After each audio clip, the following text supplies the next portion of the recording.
So thank you so much for doing this. I am beyond excited to have you with us on this project. And can you please introduce yourself, name, title, anything else, company, anything you want to really say? I'm Kelly Vero, and I'm a creative badass.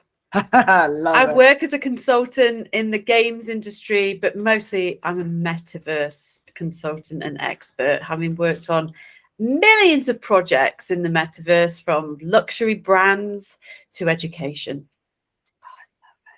Luxury brands will need to name, like I'll need to know, I'll need to see one of these days, because like shopping is really my hobby. And if we're talking hobbies, I can tell. And you will love the work that I've done at Louis Vuitton and Richemont and Puma and Fila, Adidas, Nike. Yeah, I've done it all. And also at the moment, Alexander McQueen. Oh, McQueen is one of my favorites. Then look out for the McQueen collection in Decentraland for Metaverse Fashion Week. I can't wait. I can't wait. Because I made it. I mean, now I really can't wait. But a combination of everything I love in one. I am not wearing McQueen today. That was a mistake. Next time, I will make sure to correct my error. You are wearing Lagerfeld, though, by the looks of it. Actually, no. Because I kind of combined this myself. So this is not like this is me combining a lot of different. It is very much of a Lagerfeld aesthetic. It is. It is. A lot of it is also like there's a few inspiration there, but I do like the corsets and I do love a white dress shirt.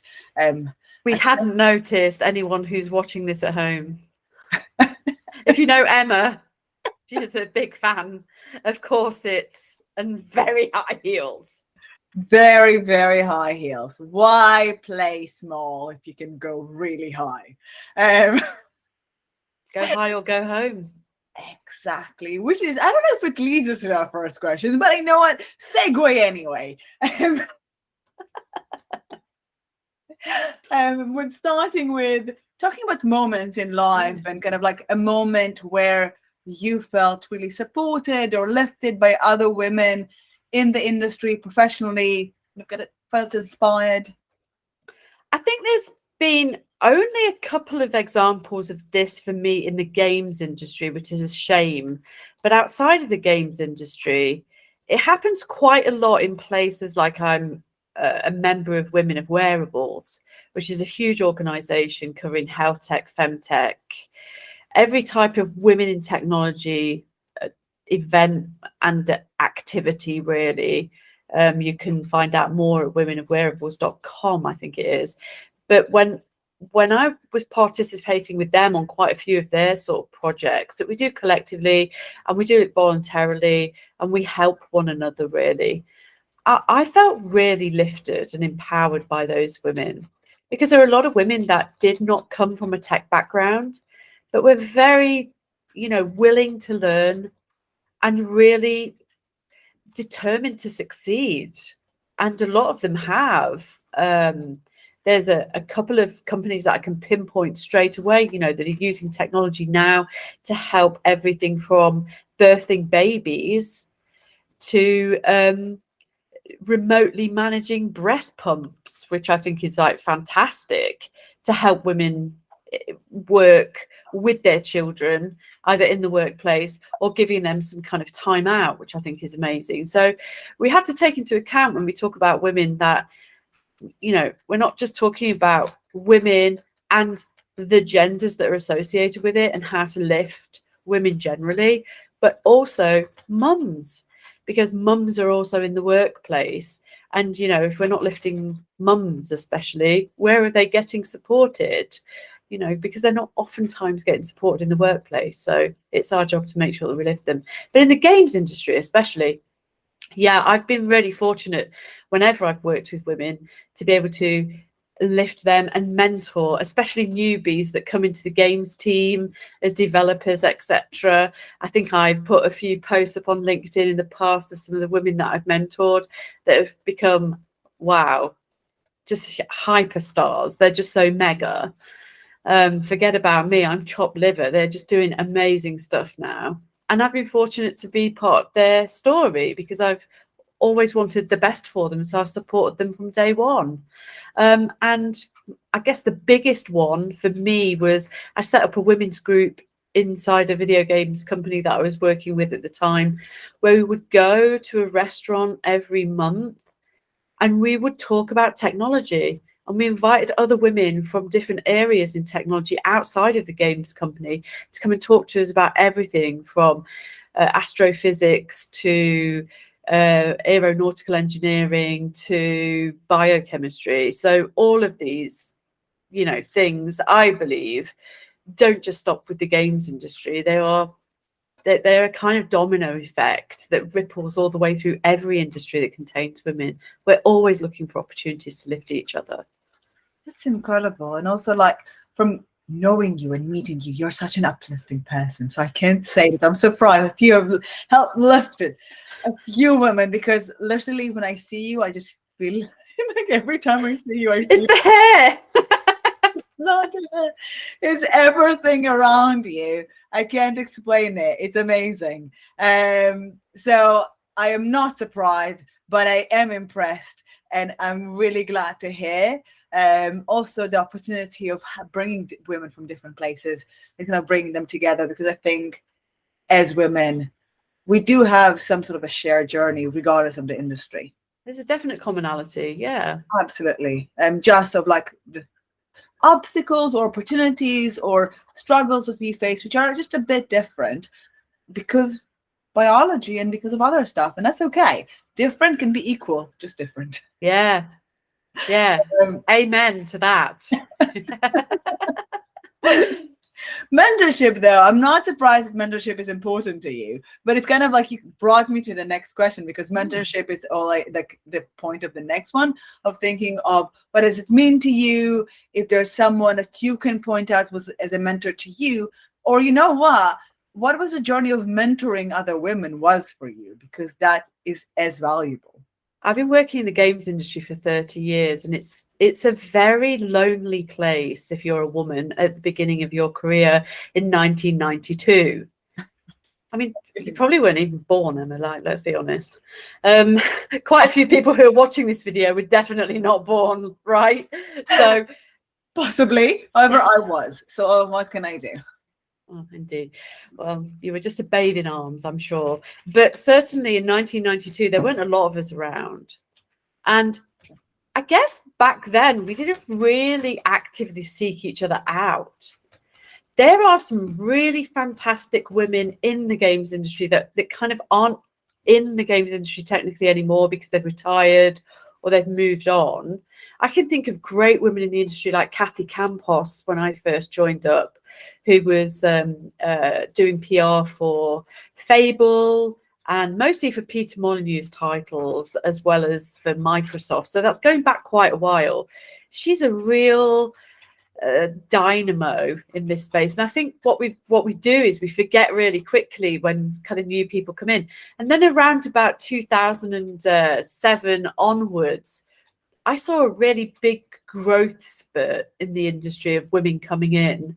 But when I first started, there was nobody at all to be able to talk to. So actually, my mentors and leadership kind of icons were male. And so they were very supportive from a gender perspective about breaking that glass ceiling. They were really focused on, you can do it, you can be the executive producer of a game if you want to. There's nothing to stop you. And so when I became a mentor and started to work with the young women that were coming into the industry, definitely these were the principles with which I laid my journey on, because I learned them from them.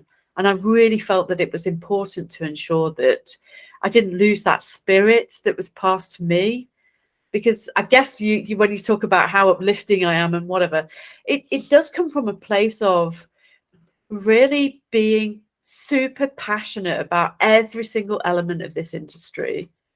I will die on this hill because games are that kind of important to me and significant in every stage of my growth in life. So why wouldn't I share that? I think that's like passion is really appreciated whenever someone really loves someone and you can really feel it.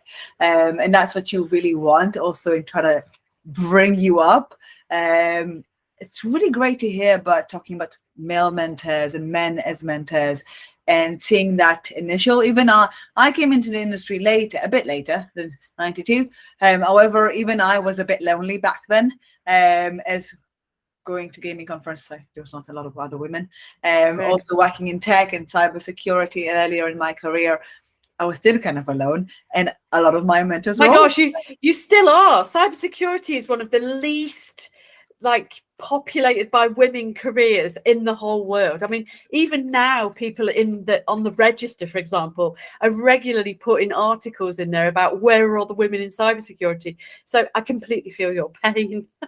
That was my first job out of college, and you can definitely. So I also went through that journey and kind of like had to find male mentors almost, and to try to find my way.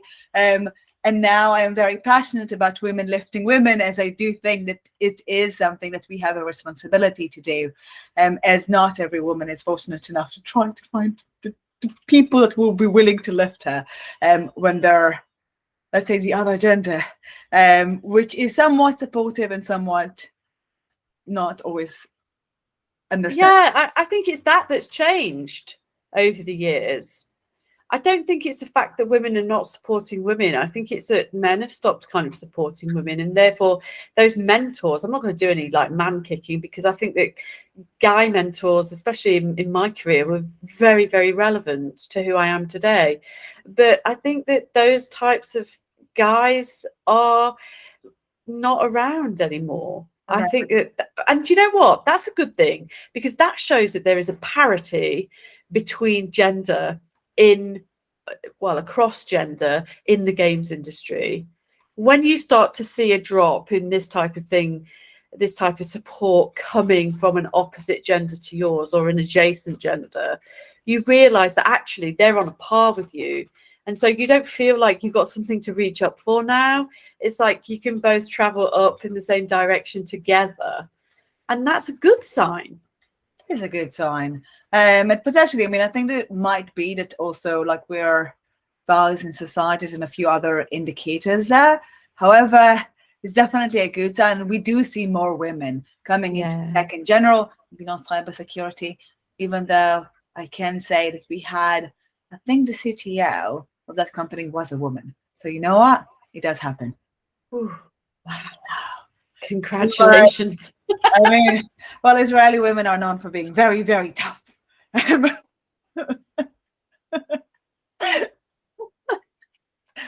And they build, I don't know, something in the water, I guess. The lack of it.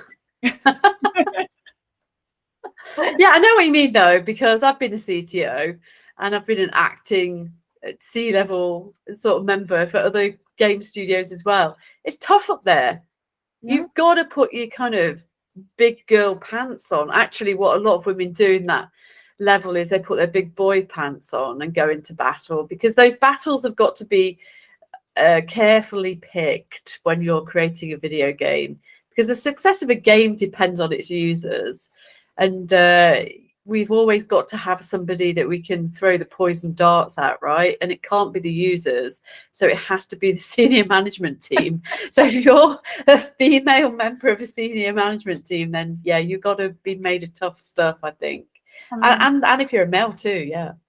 I mean, I think in always the case when you're working in certain type of atmospheres or industries, you do have to have really thick skin. But I mean, as women, especially if you're alone out there, and your reactions or your, like, because we do communicate a bit differently, we do react a bit differently, which is also okay, because we're, again, different, equal, all of that fun things. And that seems as not normal or not right.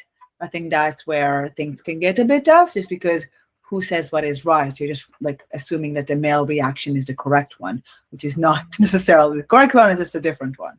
And I think, to be diplomatic, we've got to kind of say that this type of thing really only happens in our industry, in the tech industry, in the games industry. I mean, I think in other industries, there is always different gender switches, and there's more diversity and inclusion. But certainly in the games industry, diversity and inclusion is something that's quite new.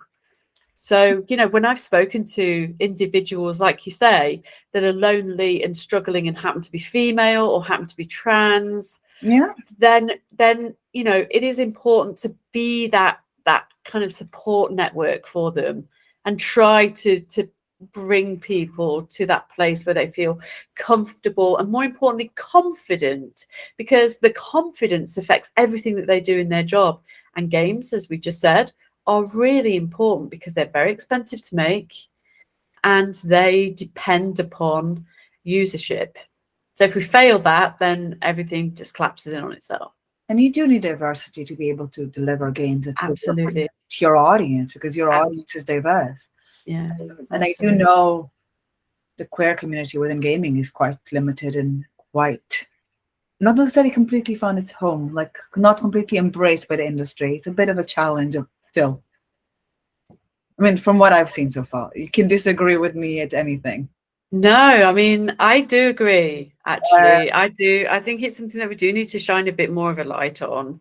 I think the diversity, but again, I think that the way that we are as people, naturally, the human condition suggests that, you know, not everybody's going into work every day and being like vegans, you know, telling you straight away as soon as you walk in the room, hi, I'm gay or I'm queer or I'm trans or whatever. These things just don't happen because they're not important to us being able to do our job. At the end of the day, we've got to do our job. But if we can't do our job because we feel that we are made to feel inferior by other gender or other activities, then we have to call those things out. And that's where we get those minorities and that are unsupported. I mean, now I have to feel like this, like I need to state that I am vegan, as vegans are supposed to. Oh my God, I knew you would be. Oh my gosh, vegans can't help it. I've got so many vegan friends that always say, hi, I'm vegan. Well, now you mentioned vegans have to enter a room and say that they're vegan. I have to. Yes. So, like, unfortunately. They know who they are as well, and you're one of them. No, I've never seen you walk into a room actually and say, hi, I'm vegan. I'm not a vegan and just slightly ashamed of it because everyone like, oh, you're vegan. So like you're the problem. So nobody speak to her. So I don't necessarily, I mean, I already walk into a room and I'm the woman on really high heels with a corset and a dog. So like there's a lot of other things. There's a lot to unpack already at that point. But I mean, just being in the last the last PGC, I'm just being there and hanging out with some people from the community and just like seeing I asked them some questions about their experience, how embraced they feel, and literally seeing sometimes how uncomfortable they feel within within the like industry parties. It was just so I saw it too. Uncomfortable for me as someone that comes from that is part of this community. Just seeing how weird it was, I was like, I just kind of want to stand here and protect you. I don't know how to, like, I don't know what to do.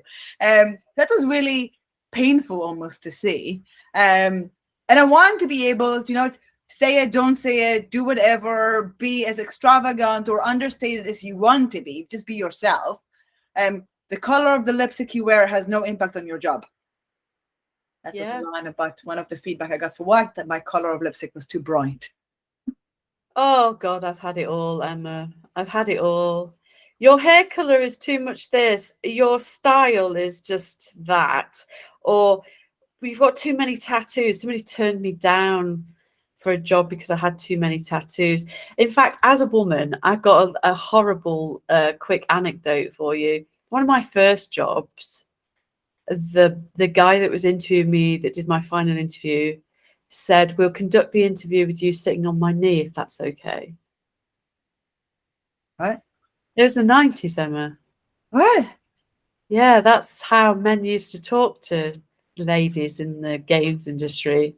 And I use the term ladies very loosely because I'm not a lady. I'm a woman. Okay. A very strong, powerful woman. I can be so the thing is with a lady, I want a title. I don't necessarily meaning to. Yeah, I want the title. I want a title. Yeah. So like I will get my ladyship. I mean, I will pay for it, but I will get it. Yeah, me too. But I'm still going to set fire to my farts. There's nothing you can do about that. But does not mean that I have to, like, they say no women ever made any change by being nice. I think that is a very true statement, and we are continuously seeing this as we as we grow as women, as we continue in this journey of trying to fight for anything that matters. Nobody got anything done by being nice. Well, sitting on somebody's knee for an interview was not something I was going to do in the 90s. So I told this guy where he could shove his job. And yeah, I mean, there was nobody to complain to then. There was no hierarchical system of support. It was just a kind of, do you want the job or not? If you want the job, come and sit on my knee. If you don't want the job, leave the room. So I left the room. Bearing in mind that up to this point, I've been mentored by some great guys that had said to me, your next job is going to be amazing. You're going to smash it. It's going to be incredible. And then the guy that I'm sitting opposite says, let's conduct this interview with you sitting on my knee, or let me feel your ass, or whatever. There was just no kind of guardrails in place for women in the industry at that time to be, and up to recent times as well, to be shielded from sexual harassment, for example. Or back in those days, you used to be asked, and this used to be a killer for me, are you going to be getting pregnant soon? Because if you are, we can't hire you. So now they're a bit more sneaky about the way that they ask it, but they still do. Yeah.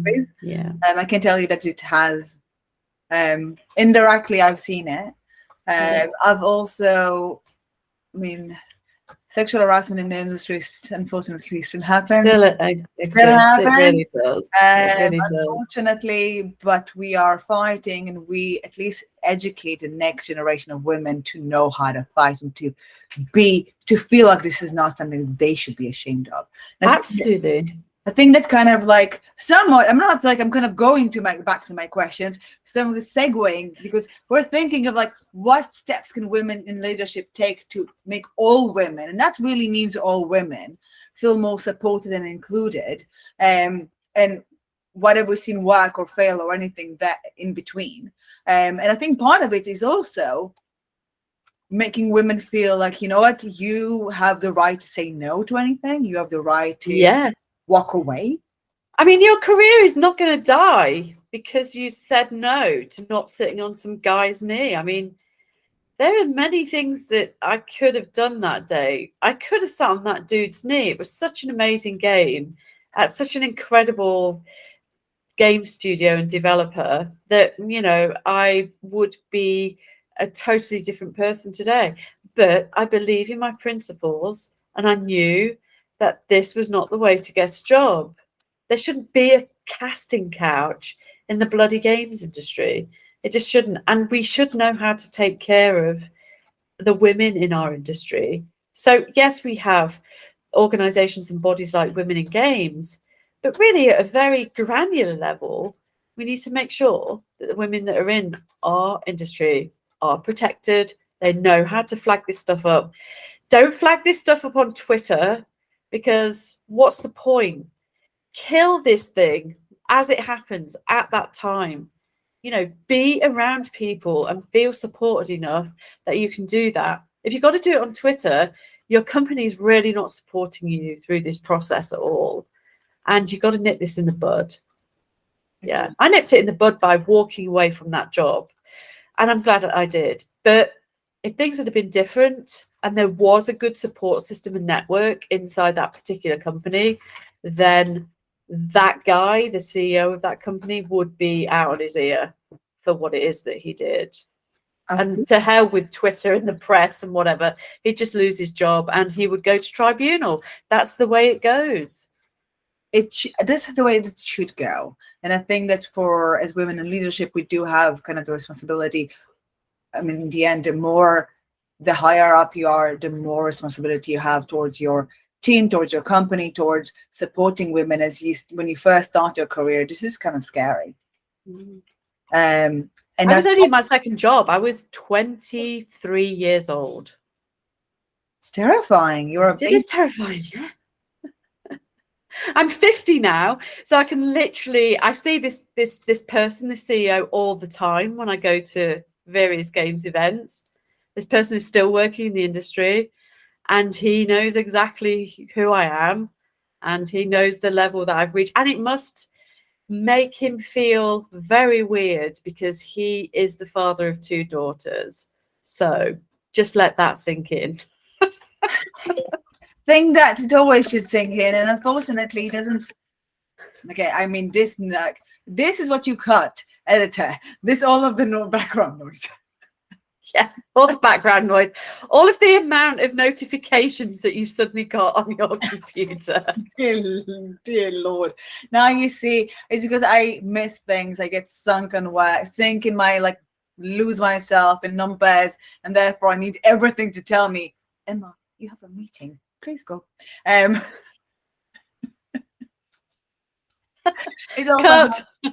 It's also how my alarm work, which is why Aurora is very unhappy with me because she hates the alarm.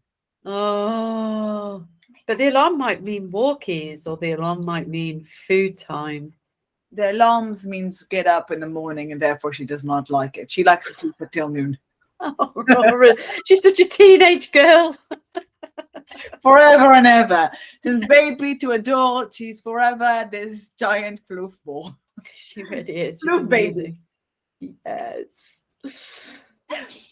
Talking about the next generation, and I'm like, this my computer is also saying I have another meeting. It's not super critical, so we have time. But how do you think that we can encourage and support women entering this industry, or even figure out what options are available for them? That this is here. This is happening. It starts with the job spec. Mm-hmm. It starts with the job spec, literally, and then it goes up the chain into recruitment.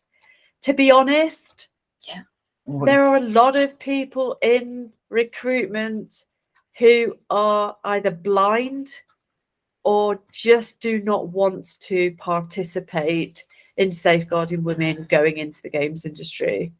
And so because of that, a lot of women feel exploited by the time they get into the games industry.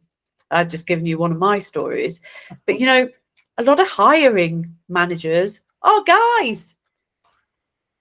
And, you know, guys and guys together having beers, you know, talking and being like less than confidential about people who are applying for their jobs. I've heard hiring managers before say, oh yeah, I'd hire her, she's got a lovely pair of boobs. And you just kind of think to yourself, look, this is the problem. In the job specification, there's nothing to say that you will be supported as an equal member of the team. You are either hired as a subordinate or a junior, or, you know, even if you're hired as a senior, there is no guardrail or support network in that business for you to identify at the time of applying for the job. So it starts with recruitment. And then by the time you've got the job and you go into the industry or the studio or whatever, it's too late because that support network's not there, or it's been set up on the sidelines by women who are like, we're not going to take any more of this crap. No way, we're going to set up our own thing. And then HR comes along and says, oh, you can't do that because it's not recognized by the rest of the studio. So then we become unionized. And then in unionization, that causes quite a lot of issues in terms of taking the conversation forward, and becomes quite fractious. Whereas I think it starts with the job spec, and then it follows the chain of command all the way through the studio and the business. It's so easy to do. Come on, this is like school level stuff. This is so easy. Why haven't they thought about this? I mean, I think it's priorities. Why would you hear, if you hear some of your employees talking in such a way, well, I've seen it. If you hear someone in your team talking in such a way about like a female team member, how can you, if you allow that, if you support that, if you don't call them out, then of course they will think it's okay. Unless we cut it and say, you know what, this is just not like, because like what you will talk this way, like I've never heard a group of women talking this way about a male colleague for the most part. I don't know. I have a few times just to kind of change the just to change the kind of conversation in the workplace. I have switched it a little bit, because all they talk about all day long is chicks. And so oftentimes, you know, I brought up conversations about dudes, and they don't like it very much when you start talking about their body parts. I'm just saying. Well, that's exactly it. I'm thinking if you're doing it as an exemplification of like, you know what, this is it. But if I'm talking to my girl, like, seeing a group of girls, we thought, oh, he's so hot. But this is kind of where it stops. Like, to most of the part, we do like there is a level of justification, and especially in the workplace, when you know what, this is probably inappropriate, and this is your colleague. So, yeah, if you cut it there, then maybe it will not progress beyond that. If you facilitate, allow it, and maybe even encourage it, then of course people think that is completely fine. Yeah, and you know, I would also kind of say that in most cases, what we need to do is we need to stop making benefits being things like free fruit at work. You know, that's not a benefit of a job. That's a right of being a human being, is to eat healthy food. But you know, they put this as like, if you join our company, you are entitled to free fruit and veg or whatever all day long, and juices, whatever. No, the benefit should be you have a strong support network of other women that are in the business or in the studio who will support and help you with any of your concerns. We have a mentorship plan. You know, we have a strong maternity leave policy. We have, loads of different things. We have a baby room or creche or a breastfeeding room. All of these things like need to be taken into account, because we can't just assume that every woman that's coming into the industry is the same as a guy, but just with boobs, or and a fanny. Or wanted to be. And like, we can't just assume that one size fits all policy to people who are coming into the industry. Come on, it's ridiculous. It's so Dickensian. We've got to move out of this like ridiculous Jurassic period of game development and move into a period that's more future focused, so that we can enhance and lift the people that are coming into the business. I would feel much more proud of myself as a game developer if I could say, yeah, I was definitely a part of that. Amen. Like, so that's a good way to end the interview. Because you've got a meeting in 3 minutes. True. However, it's not that like it's with my internal team. I'll text. I will text and notify them that I'm late. So last question. I might flip the amen to end it. However, can you tell me of a project or activities that you are involved in, would like to be involved in, to support women? It can be in work, outside of work, in life, anything really.